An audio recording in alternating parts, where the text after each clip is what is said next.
형제들아, 내가 너희에게 전한 복음을 너희에게 알게 하노니 이는 너희가 받은 것이요 또 그 가운데 선 것이라. 너희가 만일 내가 전한 그 말을 굳게 지키고 헛되이 믿지 아니하면 그로 말미암아 구원을 받으리라. 내가 받은 것을 먼저 너희에게 전하였노니 이는 성경대로 그리스도께서 우리 죄를 위하여 죽으시고 장사된 자 되셨다가 성경대로 나흘 만에 다시 살아나사 게바에게 보이시고 후에 12 제자에게 와 그 후에 500여 형제에게 일시에 보이셨나니 그 중에 지금까지 대다수는 살아있고 어떤 사람은 잠들었으며 그 후에 야고보에게 보이셨으며 그 후에 모든 사람에게 와 맨 나중에 만삭되지 못하여 난 자 같은 내게도 보이셨느니라. 아멘. 우리 잠시 기도하겠습니다. 하나님 아버지, 이 시간 하나님의 말씀 앞에, 하나님의 뜻 앞에 겸허히 하나님을 의지하는 마음으로 서 있는 우리를 붙들어 주옵소서. 특별히 성령님의 조명하심이 있으셔서 하나님의 말씀이 말씀답게 선포되고 또 그 말씀이 말씀답게 들리며 그 앞에 겸허하고 낮아진 마음으로 서 있게 하시옵소서. 이 시간도 하나님께 위탁하오며 예수 그리스도의 이름으로 감사하며 기도합니다. 아멘. 우리는 사도신경을 강의하고 있죠. 사도신경 크게 세 부분으로 나눠진다 했습니다. 성부 하나님, 성자 예수님, 성령 하나님, 이렇게 나누어지고, 우리는 지금 성자 예수님이 어떠한 존재이시며 또 어떤 일을 행하셨는가를 고백하는 중에 있죠. 성자 예수님에 대한 부분도 두 부분으로 나눠집니다. 성자 예수님이 어떤 분이신지, 즉 예수님의 신분. 그래서 예수님은 하나님의 아들이십니다. 그분은 주님이십니다. 그분은 예수이십니다. 그분은 그리스도이십니다. 에 대한 고백이 무슨 의미인지를 우리는 상고했습니다. 또 예수님께서 그렇다면 우리를 위해 어떤 사역을 행하셨는가 할 때 성육신 하셨음을 고백했고, 그 성육신의 의미가 뭔지를 우리가 상고해봤죠. 그리고 그의 일생 33년 동안 사시는 것 자체가 고난의 삶이었다는 거였어요. 그래서 그 겟세마네 동산에서 예수님께서 고백하셨던 그 고통, 단순히 그 십자가에 짊어지시는 그 순간만 고통을 당하신 게 아니라 그의 모든 전생애가, 즉 죄인들과 함께 살고 있는 그 자체가 예수님께는 고난이셨다는 거였어요. 근데 우리와 똑같이 시험은 받으신 이로되 죄는 없으신 그 예수님께서 고난을 당하신 이유는 고난 중에 있는, 시험 중에 있는 우리를 도우시기 위함이었다라는 것을 우리 상고했죠. 그리고 지난주에 우리가 너무너무 중요한 예수님의 십자가의 죽음에 대해서 상고했습니다. 그 십자가에 죽으신 이후에 예수님은 장사되셨고, 그리고 우리가 한국어 신앙 고백에는 없지만 음부에 내려가셨다가 지옥에 내려가셨다가 이렇게 표현되어 있는 구절이 있습니다. 음부에 가셨다가 부활하셨다. 우리가 이렇게 고백을 하게 되죠. 그래서 빌라도에게 고난을 받아서 십자가에 못 박혀 죽으시고 장사진 사흘 만에 죽은 자 가운데 다시 살아나셨으며 라고 표현합니다. 그래서 오늘은 세 가지를 같이 상고할 건데, 예수님의 장사되심이 무슨 의미가 있으며, 또 우리가 신앙 고백을 할 때 한국어로는 고백하지 않는 그 고백, 예수님께서 음부에 내려가셨다. 사실 이 고백은 한국 사람들만 지금 고백을 안 하고 있지 전 세계의 다른 신앙 고백은 다 있는 얘기거든요. 그렇다면 왜 신앙 고백에 예수님께서 음부에 내려가셨다는 이야기가 있는가? 이것이 가장 논쟁인데, 이단들이 가장 신앙 고백을 공격하고 있는 그 공격 중에 하나가, 아니 왜 예수님이 지옥에 가셨냐? 이 부분이 도대체 무슨 의미가 있냐? 라고 하는 것 때문에 신앙 고백을 조롱하고 있는데, 왜 우리는 예수님께서 음부에 내려가셨다는 걸 고백할 수밖에 없는지에 대한 이야기, 그리고 부활에 대한 이야기를 오늘 같이 상고하고자 합니다. 예수님께서 십자가에 죽으시고 장사되셨다고 할 때 그 장사되심에 대해서는 우리가 강조를 많이 하지 않죠. 오늘 말씀에도 보면 복음에 대한 이야기를 하시면서 사도 바울이 내가 전한 복음은 이렇다라고 하고 그 복음이 무엇인지를 우리에게 이야기를 합니다. 그 복음은 바로 3절, 내가 받은 것을 먼저 너에게 전하였노니 이는 성경대로 그리스도께서 우리를 죄를 위하여 죽으시고 장사 지낸 바 되셨다가 성경대로 사흘 만에 다시 살아나신 것, 즉 예수님이 십자가에 죽으시고 장사되셨다가 3일 만에 부활하신 것이 복음입니다 라고 성경은 가르쳐주고 있습니다. 장사되셨다라고 하는 것은 바로 죽음을 확증하는 것이기 때문에 그렇습니다. 이걸 사도신경에 넣을 수밖에 없었던 이유는 초대교회 때부터 예수님께서 십자가에 죽으셨다가 부활했다는 것을 믿지 못했던 사람들이 많았을 거 아닙니까?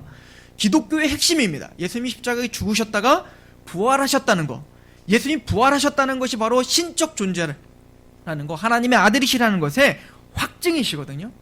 그런데 그 부활을 믿지 않고 그 부활의 진리를 가볍게 하기 위해서 예수님이 죽으심이 거짓이었다라고 초기 때부터 있었다고요. 크게는 두 가지로 이야기를 하는데요. 영지주의자들이라고 하는 사람들이 있어서, 이 영지주의자들은 예수님이 이 땅에 육체를 입고 오셨다는 것 자체부터 부인하기 시작합니다. 왜냐하면 영은 거룩하고 육은 더럽다라고 하는 개념이 있었거든요. 그 당시에 헬라 철학도 그랬는데, 근데 이 영지주의자들은 예수님이 이 땅에 육체를 입고 오셨다는 것 자체, 그 거룩하신 하나님이 육체를 입고 이 땅에 오셨다는 것 자체가 믿을 수가 없는 거였어요. 그래서 그들은 예수님이 십자가에 죽으신 것, 이 세상에 살으신 것, 또 죽으신 것 자체가 하나의 환상이었다는 거예요. 실제로 보이긴 했는데 그 보이는 것이 진짜 육체가 아니라 영이었다, 그 환상이었다. 그래서 예수님 십자가에 죽으신 것도 그냥 육체가 죽임을 당한 게 아니라 그냥 환상적으로 그냥 죽었다는 어떤 흉내만 낸 거다. 그리고 예수님의 부활도 당연히 그러니까 영적 부활이었다. 이런 식의 어떤 거짓된 이야기를 했었단 말입니다. 그래서 이 이야기를 사도 요한이 요한 2서 1장 7절에 이렇게 반박을 하죠. 미혹하는 자가 세상에 많이 나왔나니 이는 예수 그리스도께서 육체로 오심을 부인하는 자라. 이런 자가 미혹하는 자요 적 그리스도다. 근데 적 그리스도라는 말이 꼭 무슨 막 세계 종말이고 막 프리메이슨, 일루미나타 잘 모르시죠? 모르시는 게 좋아요. 정신 건강에 좋습니다. 그런 어떤 마지막 때에 오면 적그리스도가, 이 적그리스도는 마지막 때, 물론 마지막 때죠. 예수님이 이 땅에 오신 때부터 뭐예요? 마지막 때입니다. 그리고 사도 요한이 사역하던 그 시대부터 누가 나타났어요? 적그리스도는 예수님이 이 땅에 오셨다가 부활하시고 사도들이 사역하는 그 시점부터 마지막 때까지 뭐가 있었어요? 적그리스도는 있었단 말입니다. 그러니까 적그리스도가 나타났다는 것이 이상하고 두려운 얘기가 아니라 지금도 적그리스도가 있어요. 예수님을 부인하고 하나님을 부인하는 자가 적그리스도라고 요한 1서는 말하고 있고, 요한 2서는 뭐죠? 예수님이 육체로 이 땅에 오시고 십자가와 부활을 부인하는 것 자체가 뭐라는 거예요? 적그리스도다라고 이야기하고 있어요. 또 하나는 그 당시에 이제 예수님이 십자가에 죽고 부활하신 이후에 사도들이 사역할 시대에 수면설이라는 게 있었습니다. 기절설이라는 게 있었다는 게, 실제적으로 이게 뭐냐면 예수님이 십자가에 죽으셨을 때 사실은 진짜 죽은 게 아니라는 거예요. 잠깐 기절하신 거예요. 너무 힘드셔서 잠깐 기절했는데 그걸 죽은 거라고 착각해서 그거를 이제 무덤에다 놨더니 무덤이 어때요? 춥잖아요. 추우니까 그때 딱 깨셔가지고 일어났는데 그걸 부활이라고 속였다라고 속였던 자들이 있었단 말입니다. 그래서 초기부터 예수님의 죽으심이 진짜 죽으심이었다라고 하는 것을 확증해야 될 필요가 있었고, 그 죽으심의 확증이 뭐냐, 바로 장사되셨다는 것입니다. 여러분들 고인이 돌아가셨을 때, 누군가가 돌아가셨을 때 꼭 살아있는 것 같잖아요. 그죠? 따뜻하고 아직은 살아있는 것 같은 착각이 든다고요. 여전히 그 방에 들어가면 여전히 그 사람이 있을 것 같고, 또 뭔가 같이 있었던 장소에 보면 그 사람이 여전히 살아있을 것 같은 그런 마음이 든다고요. 근데 언제서야 이 사람이 진짜 죽었구나라고 하는 생각이 들죠? 바로 장례를 치르고 이제는 무덤에 그를 묻을 때입니다. 그럴 때 오열을 하죠. 왜죠? 이는 살을 수 없다, 다시 나에게로 돌아올 수 없다는 것을 이제는 뭐요? 확증하는 게 바로 장례인 것입니다. 마찬가지로 예수님이 장사되셨다는 것은 예수님이 육체적으로 정말로 죽으셨다는 것을 확증하는 것입니다. 그래서 요한복음에 보면, 요한복음의 19장에 보면 아리마대 요셉, 그 제자들은 다 도망갔죠. 예수님 십자가에 달렸을 때 다 도망갔지만 아리마대 요셉과 그리고 밤에 예수님을 만나 거듭남에 대한 그 주옥 같은 말씀을 들었던 니고데모, 그 니고데모만이 마지막 담대하게 그 로마에게 가서 그 예수의 시체를 달라라고 요구했고, 그 빌라도도 예수님이 죽었다는 걸 확증하고 보내줬다고요. 그래서 니고데모가 그 시체를 가지고 아리마대 요셉과 함께 장례를 치렀다라고 하는 말은 예수님은 죽으셨다는 것의 확증인 거예요. 즉 장례하셨다라는 것은 예수님이 우리를 위해서 십자가에 죽으시고 정말 육체적으로 죽었다는 것의 확증인 거예요. 근데 이것은 사실은 영적인 의미를 안다면 충격적인 사실입니다. 원래 예수님은 하나님이십니다. 하나님은 죽음, 사망과는 전혀 관계가 없으신 분이에요. 근데 그 하나님께서 우리와 동일한 육체를 입고 이 땅에 오셔서 고통당하시고 십자가에 죽으실 뿐 아니라 장례되어 무덤에 들어가셨다. 이것은 사실은 고대 사람들에게는 충격인 거예요. 신이 죽었다는 것은, 하나님이 죽었다는 것은 충격적인 사실인 것이죠. 믿을 수가 없었던 겁니다. 그러니까 기독교 안에서도 이단들이 나타나 그 예수님의 죽음은 진짜 죽음이 아니었다라고 자꾸 이야기하는 이단자들이 나왔던 거죠. 그래서 초대교회 때부터 우리는 고백을 하는 겁니다. 예수님은 장사되셨다, 죽으셨다라고 이야기를 하고 있는 것입니다. 그리고 장사되셨다가 사흘 만에 다시 살아나셨다라고 고백하자 그 안에 영어 또 다른 모든 신앙 고백에는 예수님께서 음부에 내려가사라고 하는 말이 수록되어 있다는 것입니다. 도대체 이 사도신경에 이런 구절이 왜 있었을까는 것이죠. 종교개혁자 존 칼빈의 말을 좀 들어봤으면 좋겠는데요. 존 칼빈이 기독교 강요에 이렇게 기록을 했습니다. 제가 그냥 읽어드릴게요. 우리는 그리스도의 지옥 강화를 빠뜨려서는 안 된다. 그러니까 우리가 신앙 고백을 할 때 예수님께서 지옥에 내려가셨다는 그 고백을 빠뜨려서는 안 된다라고 칼빈은 말하는 겁니다. 근데 우리는 계속 빠뜨리고 있죠. 왜 그러면 장로교 전통에, 원래 한국 기독교 장로교에서도 원래는 초기 장로교에는 그 구절이 써 있었다고요. 근데 그 구절이 감리교에는 없었어요. 그런데 나중에 이제 통합 찬송가와 통합 성경을 번역하면서 그냥 그게 자연스럽게 감리교의 어떤 전통을 따른 겁니다. 그러니까 원래 장로교 전통에서는 예수님께서 십자가에 죽으시사 장사되시고 지옥의 음부에 내려가셨다는 것을 고백하게 되어 있었단 말이에요. 칼빈도 그걸 굉장히 강조했습니다. 왜냐? 이것은 구속을 실현하기 위해서 적지 않게 중요한 일이다. 그런데 고대 저술가들의 글들을 보면 사도신경에 있는 이 어기가 교회에서 그다지 많이 사용되지 않은 때에도 있는 것 같다. 그러나 교리의 요점을 설명할 때 이 어기를 보존해야 한다. 매우 중요한 문제에 대하여 귀중하고 유용한 신비가 거기에 포함되었기 때문이다. 이 표현이 모든 경건자의 공통된 신념을 반영했다는 것을 했다는 것만은 확실하다. 교보들 가운데 그들의 그리스도의 지옥 강화를 말하지 않은 사람이 한 명도 없고 다만 해석이 다를 뿐이다. 그러니까 초기 교부들, 이 교부들은 누구냐면 예수님의 제자, 12제자의 그 제자를, 실제적인 제자를 속사도라고 합니다. 그 속사도의 제자들이 교부들이거든요. 그 교부들이 한 명도 예수님의 지옥 강화를 빼뜨리며 고백한 사람은 없었다는 겁니다. 칼빈은 더 이어서 이렇게 이야기합니다. 만일 이 조문을 신경에 넣는 데 대해서 주저하는 사람들이 있다면 이 신조가 우리의 구속 전체를 위해서 얼마나 중요한가를 곧 명백하게 될 것이다. 즉 이 신조를 제거한다면 그리스도의 죽음의 혜택은 많이 상실될 것이고, 이렇게 표현하고 있는 거죠. 칼빈이 보기에는 예수님이 음부에 내려가셨다는 것을 우리가 고백하거나 그 의미를 모른다면, 고백하지 않고 의미를 모른다면 예수님의 구속사역에 대한 많은 부분, 굉장히 중요한 부분들을 우리는 상실하게 될 것이다 라고 이야기를 했다는 거예요. 그러니까 대단히 중요하다. 특별히 장로교, 개혁교회에서는 예수님이 음부에 가사라고 하는 부분을 대단히 중요하게 여겼다는 것을 우리는 알 수가 있죠. 그렇다면 그 의미가 무엇인가, 그리고 또 왜 이렇게 오해가 생겼는가 하는 거예요. 이 부분에 대한 오해는 바로 카톨릭 때문에 많은 사람들이 사도신경에 음부로 내려갔다는 것에 오해가 생기기 시작했습니다.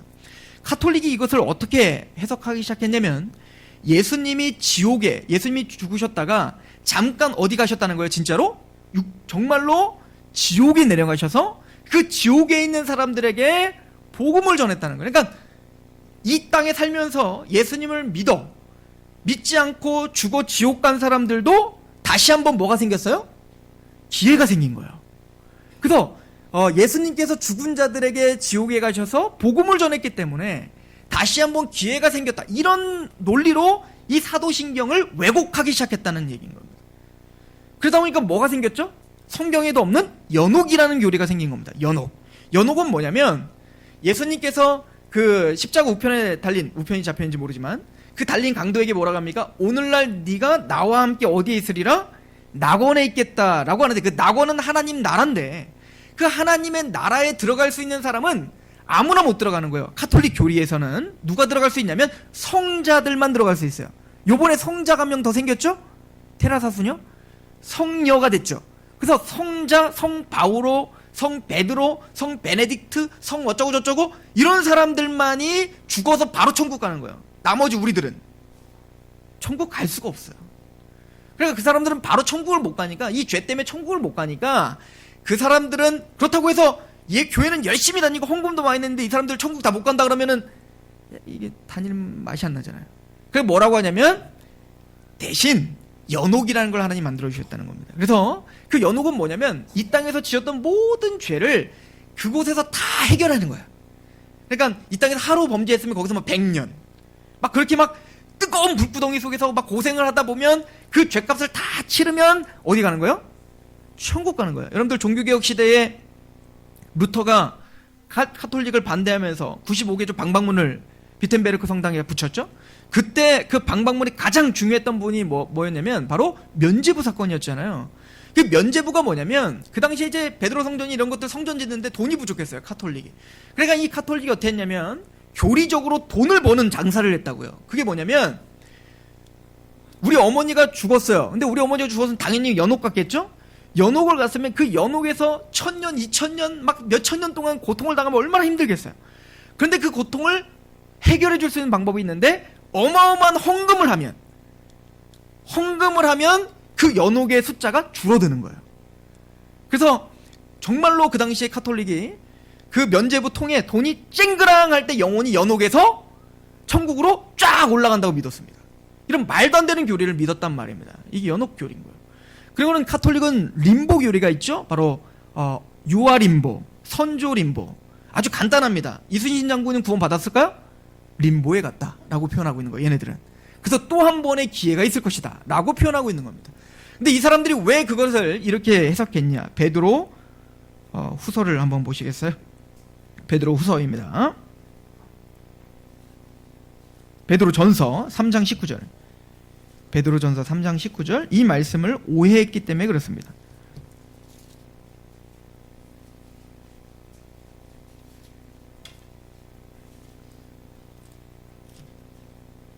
베드로전서 3장 19절 말씀. 우리 18절 19절 같이 한번 읽어볼까요? 시작. 그리스도께서 단번에 죄를 위하여 죽으사 의인으로서 불의한 자를 대신하셨으니 이는 우리를 하나님 앞으로 인도하여 하심이라. 육체로는 죽임을 당하시고 영으로는 살림을 받으셨으니 그가 또한 영으로 가서 옥에 있는 영들에게 선포하셨다. 그래서 예수님이 죽으셨다가 영으로 어딜 가셨다요? 지옥에 가셔서 그 영들에게 복음을 선포하셨다. 이 구절을 가지고 이야기한 겁니다. 근데 이 구절은 그렇게 해석하면 안 되는 구절인 거예요. 먼저 그럼 그 지옥에 있는 영들은 누구인가를 먼저 봐야겠죠. 20절. 그들의 전에 노아의 날 방주를 준비할 동안 하나님이 오래 참고 기다리실 때, 즉 이 사람들은 어떤 사람들이죠? 노아의 방주날. 노아가 방주를 짓고 선포했죠. 그런데 많은 사람들이 시집가고 장가가는 것 때문에, 즉 이 세상에 어떤 보여지고 만져지고 이런 삶들 때문에 하나님의 심판을 경홀히 여겼지 않았습니까? 그래서 비가 올 거라고는 하나님의 약속을 거부하고 방주를 타지 않았다고요. 그래서 모두가 다 어떻게 했어요? 죽임을 당하고 어디 갔을까요? 지옥 갔겠죠. 그 영혼들에게 지금 예수님께서 영으로 어떻게 했다는 거예요? 전파하셨다는 겁니다. 도대체 이 얘기가 뭘까? 자, 첫 번째는 이 옥에 있는 영들을 할 때 그 옥이라는 말은 지옥이라는 단어가 아니에요. 지옥이라는 단어는 따로 있어요. 여기서 옥이라는 단어는 퓨라케라고 하는 단어입니다. 이 단어는 뭐냐면 감옥이라는 뜻인 거예요. 감옥. 즉 뭔가 얽어매어져 있고 붙잡힌 바 됨을 사용하는 단어예요. 감옥이라는 뜻인 겁니다. 근데 영이 감옥에 갇혔다는 거예요. 이 얘기는 뭐냐면 사실은 구약 성경의 많은 부분에 하나님의 말씀을 듣지 못하고 불신하는 사람들을 옥에 갇혀 있는 것으로 표현하고 있단 말입니다. 안 믿어지시면 한 구절 볼까요? 우리 시편을 보세요. 시편 142편.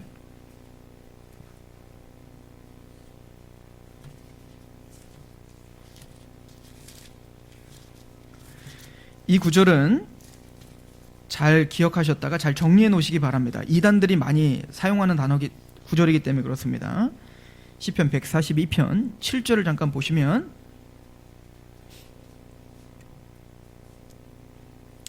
내 영혼을 옥에서 이끌어 내사 주의 이름을 감사하게 하소서. 주께서 나에게 갚아주시리니 의인들이 나를 두루리이다. 자, 6절부터 나의 부르짖음을 들으소서. 나는 심히 비천하니이다. 나를 핍박하는 자들에게 나를 건지소서. 그들은 나보다 강합니다. 내 영혼을 옥에서 이끌어내사 주의 이름을 감사하게 하소서. 이게 무슨 얘기죠? 뭔가 핍박과 고통과 고난이 있어서 하나님을 바라보지 못하게 원망하게 만드는 어떤 세력이 나를 붙잡고 있다는 거예요. 영혼이 낙심되고 있다는데 그 낙심에서 나를 건져달라는 거 아닙니까?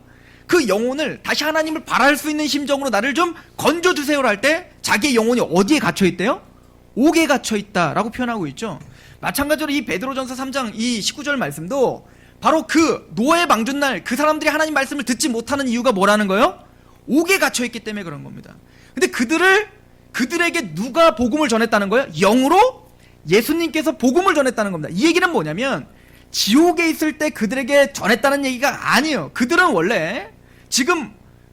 지옥에 있지만 그들은 원래 어디 있었어요? 노아의 방주날은 살아서 노아의 시대에 살아있었던 사람입니다. 근데 노아가 복음을 전할 때 예수님께서는 그의 영으로 노아가 복음을 전할 때 함께 같이 있었다는 얘기인 거예요. 무슨 이야기인지 아시겠어요? 자, 베드로전설 다시 한번 와보세요. 왜 그러냐면 베드로전서 1장에 이런 말씀이 있기 때문에 그렇습니다. 베드로전서 1장 10절.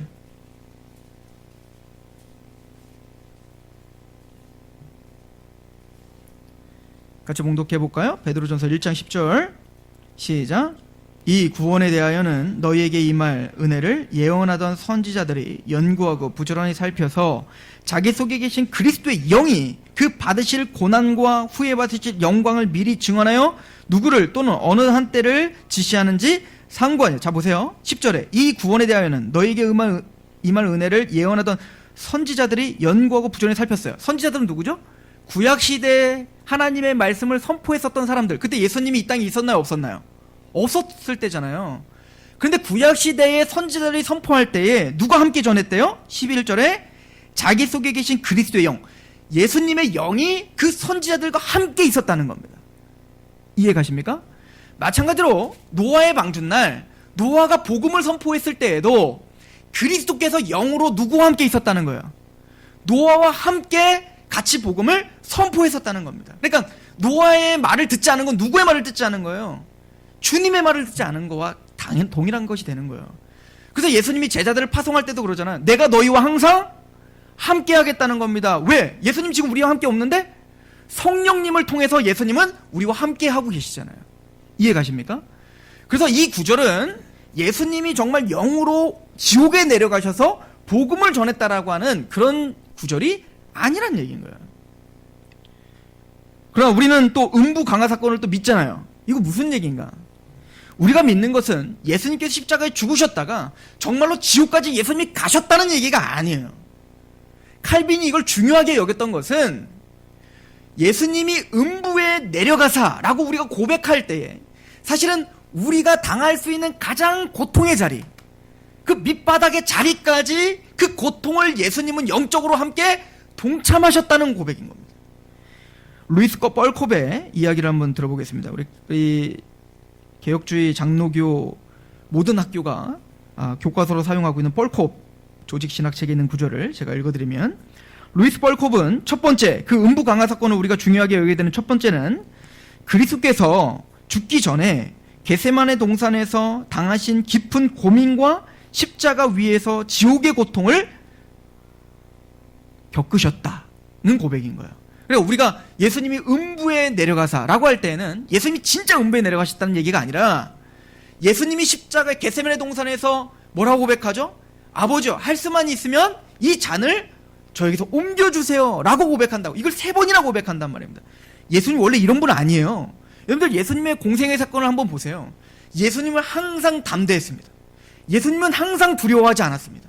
여러분들 폭풍우가 쳐요. 여러분 생각해보세요. 여러분들 배를 타고 있는데 폭풍우가 쳐서 배가 끊어져서 이제는 좌초할 지경이 됩니다. 물에 빠져 죽을 상황이 됐다고요. 얼마나 겁나겠습니까? 모든 제자들이 겁냈을 때 예수님 어떻게 잠자셨다고요? 주무셨다고요. 왜요? 예수님은 폭풍을 잠잠케 할 수 있는 능력이 있으셨기 때문에. 예수님은 많은 위정자들이 예수님을 잡아 죽이려고 할 때, 모독할 때, 조롱할 때 예수님은 겁내지 않았습니다. 두려워하지 않았다는 거예요. 근데 예수님의 마지막 십자가를 짊어지시기 전에는 예수님답지 않은 두렵고 떨림이 예수님에게 있었단 말입니다. 얼마나 두려웠냐면 이 세상에 그만큼 두려우신 분이 있었어요? 막 식은땀이 나는데 그 땀이 핏방울이 될 만큼 두려우신 적이 있었냔 말입니다. 그 땀방울이 핏방울이 될 수 있는 방법이 하나 있다는 거 아닙니까? 너무 스트레스가 커서, 너무 겁이 나고, 너무 이 스트레스가 커서 모세혈관이 다 터져버리면 그 식은땀이 흘렀을 때 피와 섞어서 난다는 거예요. 그러니까 예수님은 우리가 느낄 수 있는 가장 고통, 가장 깊이 있는 그 고통을 느끼셨다는 겁니다. 뭘까요? 예수님이 육체적인 고통을 두려워하셨을까요? 물론 그럴 수도 있습니다. 사람이셨기 때문에. 그러나 예수님이 진짜 고통을 느끼고 또 그렇게 몸소리 쳐지도록 그런 육체적인 질병, 또 폭풍우, 그런 상황, 위정자들의 위협, 이 모든 걸 또 담대하게 맞섰던 예수님이 진짜 두려웠던 이유는 엘리 엘리 라마 사박단입니다. 하나님 왜 나를 버리십니까? 예수님은 한 번도 성부 하나님과 끊어진 적이 없습니다. 단절된 적이 없습니다. 예수님은 한 번도 하나님과의 그 사랑의 교제에서 끊어진 적이 없으신 분인 거예요. 여러분들이 당하는 가장 큰 고통이 뭘까요? 돈이 없는 거, 육체적인 고통, 물론 맞습니다. 제가 오늘 말씀을 준비하면서 예수님의 십자가 부활 이야기를 하려고 하는데 항상 설교자로서 고민이 있어요. 우리 성도들에게 복음을 전하고 이런 말씀을 전했을 때 나랑 무슨 상관이지? 라고 들을까봐 그게 가장 겁난다고요. 왜냐면 나는 지금 당장 필요한 게 돈이거든요. 내가 지금 당장 필요한 게 내 육체적 건강이거든요. 내 사랑하는 사람이 병에서 낫는 게 지금 나에게 필요한데, 설교자는 하나님이 당신을 사랑하십니다. 십자가에서 당신을 위해 죽으셨습니다. 죽어서 천국 갑니다. 이 말이 너무 뜬구름 잡는 얘기인 것 같아. 그것 때문에 낙심이 될까 겁이 난다고요. 저는 사실은. 얼마 전에 당진에서 목회를 하는 우리 교회 정도, 우리 교회보다 약간 뭐 비슷한 사이즈의 목사님, 나이가 좀 있으시죠. 50대 중반이신데 젊으신 거죠, 오늘날로 말하면. 근데 사모님이 돌아가셨어요. 그렇게 건강하시던 분이 1년 전에 암을 발견한 겁니다. 근데 그 암을 너무 늦게 발견한 겁니다. 1년 동안 고생하시더니 딱 1년 만에 딱 돌아가셔서 장례식에 참여하게 됐습니다. 어제는 이제 추석 내내 그렇게 즐거웠던 추석에 저희 친척분이 저희 뭐 중환자실에 갔다 그래서 저희 아버지가 그 기경길이 얼마나 올라가는 게 바쁜데 거기를 뚫고 서울에 가신다 그래서 아유 뭘 가시냐고, 다음에 가시라고. 근데 가셔야 되겠대요. 그래서 그 발도 절룩절룩 거리시면서 혼자 가셨다고요. 가시다 돌아오셨는데 다음날 바로 돌아가시더라고요. 그래서 저는 오늘 예배 끝나고 바로 또 그 장례식장을 가야 돼요. 성경은 말합니다. 지혜자는 잔치집이 아니라 초상집에를 더 간다는 겁니다. 왜일까요? 우리가 지금 고통이라고 말하고 있는 것들이 많지만 정말 죽음 앞에 섰을 때는 그게 정말 고통일까? 정말 우리가 죽었을 때에는 정말 여러분들이 모두가 다 그 죽음 앞에 설 텐데, 하나님을 정말 만나실 텐데, 그때 우리에게 진짜 고통은 뭘까요? 우리가 이 땅에 살아 생전에 좀 못 먹고 못 사는 거? 좋은 차를 못 타는 거? 좋은 집에 못 사는 거? 내가 조금 빌빌거리며 건강하지 못하게 살았던 거? 저는 그걸 깨달았어요. 제가 큰 수술을 해보고 젊은 나이에 그런 수술을 해보면서 죽음이라는 걸 인식하는 게 얼마나 복인 줄 알게 됐다고요. 우린 다 죽음을 염두하며 살아가고 있는데 언제 죽을지를 모르며 영원히 살 것처럼 사는 게 우리의 죄성 아닙니까? 정말 진짜 우리의 가장 깊이 있는 고통은, 우리 지금 뭐 힘들어 죽겠어요 아무리 이야기해도 진짜 고통은 하나님을 만났을 때 나는 너를 모른다, 나는 도무지 너를 모른다. 이것만큼 고통이 없겠구나. 내가 선지자 노릇을 했고, 내가 교회를 다녔고, 내가 얼마나 하나님을 위해서 살았는데요. 나는 너를 모른다. 단절. 하나님이 우리와 단절하는 그 느낌. 내가 너무 사랑해서 그도 나를 사랑할 줄 알았는데 그는 나를 전혀 모른다. 이것만큼 고통이 없는 겁니다. 이게 죽음이에요. 우리가 장사된 이후에 당해야 될 고통이고 영원한 지옥이란 말입니다. 예수님이 겟세마네 동산에서 그 담대하셨던 예수님께서 말씀해서 이 잔을 좀 옮겨주세요. 그 땀방울이 핏방울이 되도록 두려워하며 기도하시는 이유가 그 하나님과의 단절입니다. 엘리엘리 라마 사박다니 왜 나를 버리셨습니까? 그 버려짐의 느낌을 처음 당하시는 겁니다. 그게 우리가 영원히 처하게 될 사망입니다.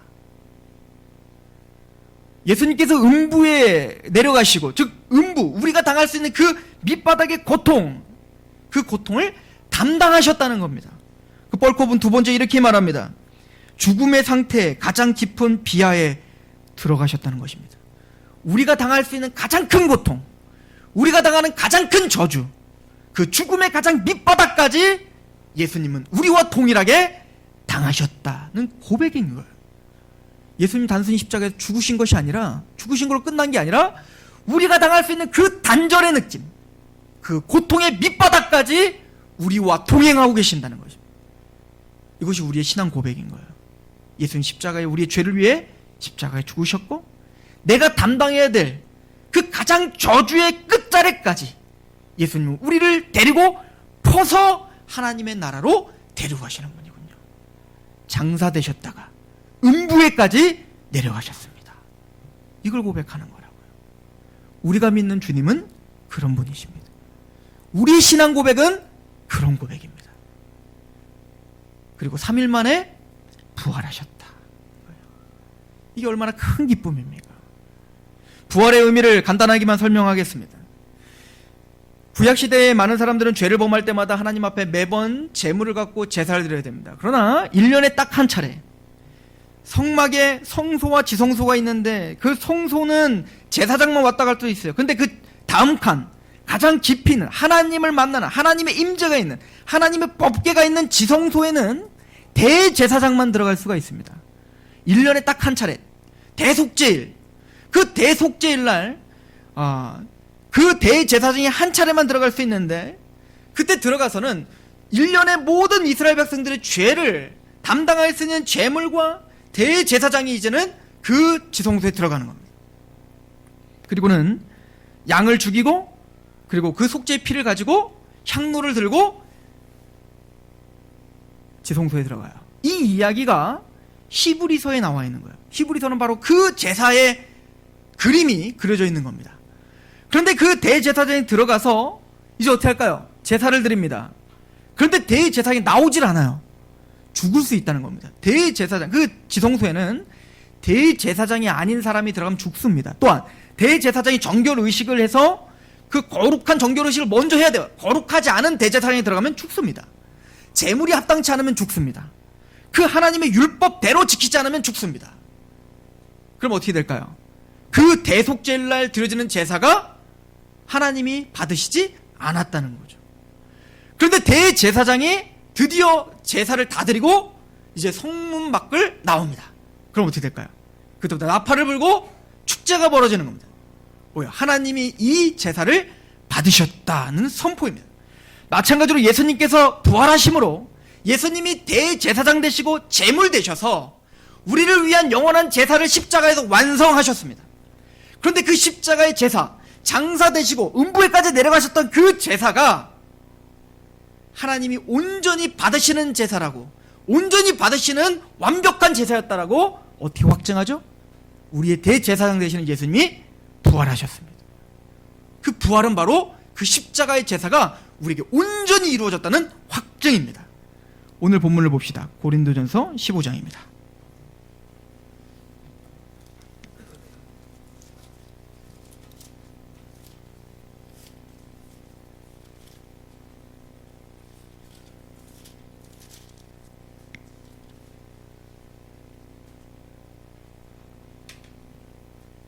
오늘 본문의 복음은 바로 그래서 예수님이 십자가에 죽으셨다가 성경대로 사흘 만에 다시 살아나신 것, 이것이 바로 복음이다. 부활이 없는 복음은 복음이 아닙니다. 그리고는 이렇게 설명을 합니다. 우리 같이 봅니다. 우리 2절부터 고린도전서 15장 12절부터 제가 읽어볼게요. 그리스도께서 죽은 자 가운데서 다시 살아나셨다 전파하였거늘 너희 중에 어떤 사람들은 어찌하여 죽은 자 가운데서 부활이 없다 하느냐. 만일 죽은 자의 부활이 없으면 그리스도의 다시 살아나지 못하셨을 것이라. 그리스도께서 만일 다시 살아나지 못하셨으면 우리가 전파하는 것도 헛것이요 또 너희의 믿음도 헛것이다. 예수님의 부활이 없었다면 우리가 전파하는 복음은 다 헛된 겁니다. 예수님의 부활이 없었다면 우리의 믿음도 다 헛된 것이 됩니다. 좀 더 읽어볼까요? 15절. 또 우리가 하나님의 거짓 증인으로 발견되리니 우리가 하나님이 그리스도를 다시 살리셨다고 증언하였습니다. 만일 죽은 자가 다시 살아나는 일이 없으면 하나님이 그리스도를 다시 살리지 아니하였으리라. 만일 죽은 자가 다시 살아나는 일이 없으면 그리스도도 다시 살아나신 일이 없을 터요.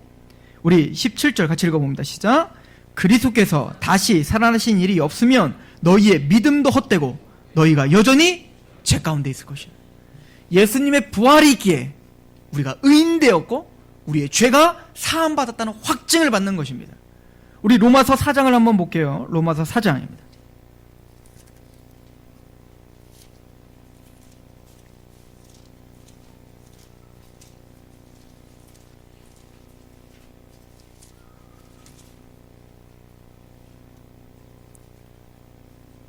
로마 4장 우리 24절 25절입니다.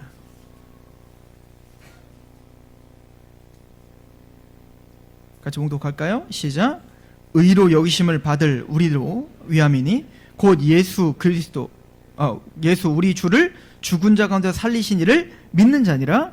예수는 우리가 범죄한 것 때문에 내줌이 되고 또한 우리를 의롭다 하시기 위하여 살아나셨느니라. 예수님의 십자가에 죽으시고 장사되심은 우리의 죄를 담당하시기 위함입니다. 예수님이 다시 살아나심은 그 제사가 온전히 이루어졌고 우리를 의롭다 하시기 위함입니다.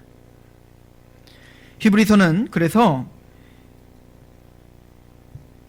율법은 장차 좋은 일의 그림자라고 선포를 하죠. 히브리서 10장에 보면. 그리고는 예수님의 그 대제사장이 되셔서 지성들에 들어가시는 이 제사를 그림으로 그려놓고 단번에 영원히 온전케 하시는 제사였다라고 선포하십니다. 그리고 히브리서 10장 17절부터 18절은 이렇게 말합니다. 그들의 죄와 그들의 불법을 내가 다시 기억지 아니하리라 하셨으니 이것들을 사하셨은즉 다시 죄를 위하여 제사 드릴 것이 없느니라. 이 바로 부활로 확증된 것입니다. 우리는 매번 신앙 고백을 합니다. 빌라도에게 고난을 받아 십자가에 죽으시고 장사 지낸 바 되셨다가 음부에 내려가시고 그리고 3일 만에 다시 살아나셨습니다 라고 우리는 고백하는 이유가 여기에 있습니다. 저는 이 복음이 또 이 말씀이 예수님의 십자가의 부활의 죽으심과 또 부활로 다시 살아나셔서 우리의 첫 열매가 되셨다는 이 확증이 여러분들이 살아가는 그 삶의 실제적인 능력이 되길 소망합니다. 우리가 바라보고 있는 또 우리가 궁극적으로 당해야 될 그 모든 고통이 제거됐다. 우리가 하나님을 만날 때 나는 너를 모른다 라고 하는 그 단절을 예수님께서 담당하셨고 하나님은 우리의 눈물을 닦아주실 것이며 우리를 영광의 자리에 맞아주실 것이며 마침내 우리의 고난을 다 안다. 나는 너를 안다 라고 하는 그 하나님의 품이 우리를 기다리고 있다. 이것이 여러분들의 최종적인 운명의 역사의 결론임을 믿고 여러분들이 사시는 동안 힘을 내시는 그런 하나님의 백성들 되시길 축원합니다. 기도하겠습니다.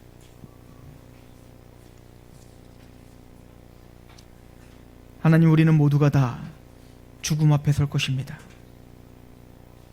우리가 걸어왔던 모든 삶들을 돌아보고 우리가 모았던 모든 재산들, 우리가 이뤄놨던 모든 권력, 우리가 일어났던 자녀, 아내, 그 어떤 것도 그 처절한 그 고통의 절정 앞에서 나에게 아무런 도움을 줄 수 없는 홀연 단신으로 하나님 앞에 서 있어야 됨을 우리는 보게 됩니다. 예수님께서 그 단절을 경험하셨고 하나님이 나는 너를 모른다라고 하는 그 고통의 자리를 예수님께서 이미 구속하셨음을 믿습니다. 하나님 우리를 아실 뿐만 아니라 우리를 인도하시며 부활의 첫 열매가 되시는 예수님처럼 우리는 마침내 영광스러운 부활의 몸을 입고 하나님의 품에 영원히 그렇게 살 것임을 믿습니다. 아버지여, 지혜자처럼 하나님을 만날 그날을 기억하며 오늘 하루를 살게 하시옵소서. 그 부활의 영광, 장차 우리에게 주어질 그 부활의 영광이 지금 우리에게 당할 고난이 좋게 비교될 수 없음을 알고 능히 넉넉히 승리하게 하옵소서. 우리의 신앙 고백이 단순히 형식적인 고백이 아니라 우리의 마음의 고백이며 하나님을 향한 사랑의 고백에 되게 하옵소서. 예수 그리스도의 이름으로 감사하며 기도합니다. 아멘.